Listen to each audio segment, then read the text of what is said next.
buying isn't owning, then pirating isn't stealing. Game preservation and ownership is one of the biggest discussions in video games, outside of loot boxes, gambling, unfinished games, and microtransactions. Speaking of which, $80 for a digital glove. That's right, folks. Longtime owner Activision is opening a new microtransaction called the Krusty Krab 2. First of all, congratulations. Activision Hello, I like money. What inspired you to release an $80 microtransaction that is worth more than a full-price AAA game. Money! Over on Reddit, I saw a post in the video games subreddit. The post is from GVM11100, and they essentially express their disappointment of Blizzard's new policy stating, quote, "Your use of the platform is licensed, not sold to you, and you hereby acknowledge that no title or ownership with respect to the platform or the games is being transferred or assigned, and this agreement should not be construed as a sale of any rights." Now, the idea of owning our games on game consoles has never been an issue until the PlayStation 3 and Xbox 360 era, because that's when console gamers had access to digital purchases, and it's also when the online network for the consoles became more mainstream. As for PC gaming, physical discs haven't been hugely popular anymore, but the issue of game ownership has actually been going on longer than I expected. With a digital game, you obviously don't own the disc that has the game, so the ownership of the game is locked to the account that has access to it. However, even then, the account itself can be banned from the online networks, which can then remove access to your digital games. Even if you don't get banned but lose access to your account, whether you get hacked or forget your login info, you lose access to the games. For these reasons, it's reasonable as to why many people, including myself, still appreciate the physical media. However, this has also changed as two people in the reply of the Reddit post stated, quote, "Physical isn't much better.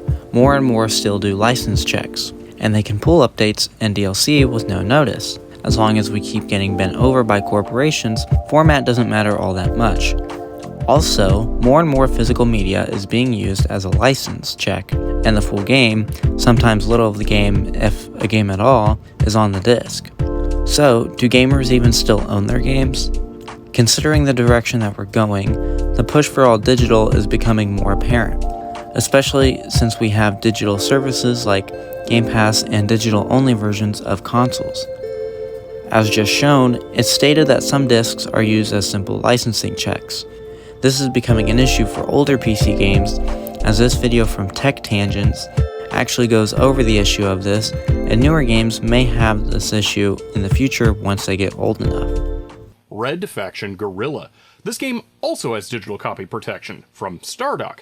However, unlike the other games we have looked at, Red Faction Guerrilla's copy protection no longer works. This copy protection, also known more recently as DRM, was designed around a central authentication server. These servers no longer exist. The original Red Faction was released in 2001. It still works fine on my Windows 98 computer. It also has copy protection and asks for disk 2 when you attempt to run it. The developers did something really awesome though, and later released an official patch for the game that removed that check. Guerrilla has no such patch. As this package sits, the person who originally bought this game has no way of using it.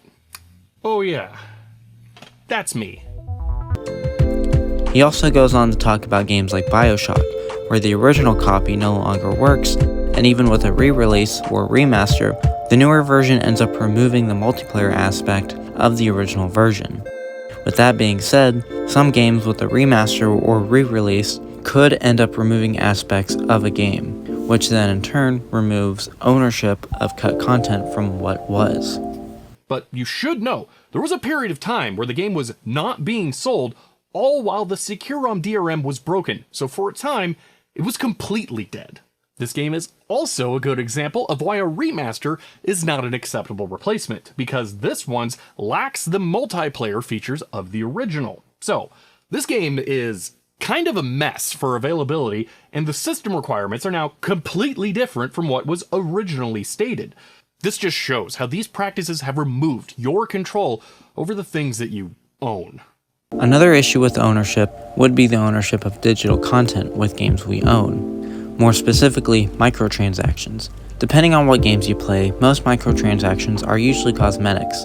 However, some can be resource items or player buffs within games.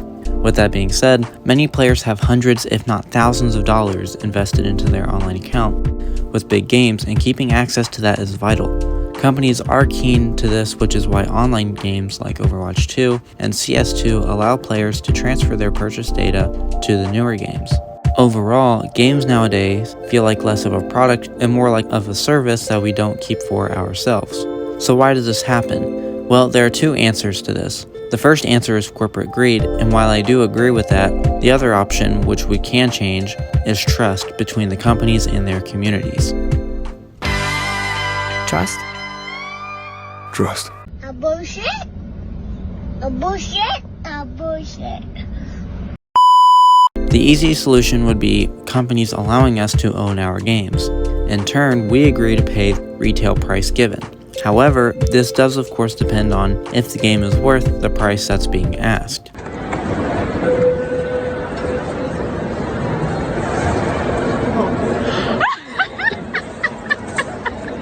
If a mutual agreement like building trust doesn't work, then vote with your wallet. Now, while this can and has worked in the past, many people have used the excuse of my money, my choice, which is fair and completely fine until it starts affecting everyone. In which case, if you're a part of the problem, you need to listen to those who are trying to fix it. However, we are now at the end of today's video. If you enjoyed it, then be sure to leave a like down below.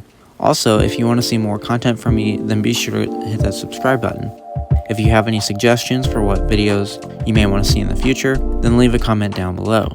Thank you guys so much for watching, and I'll see you guys in the next video.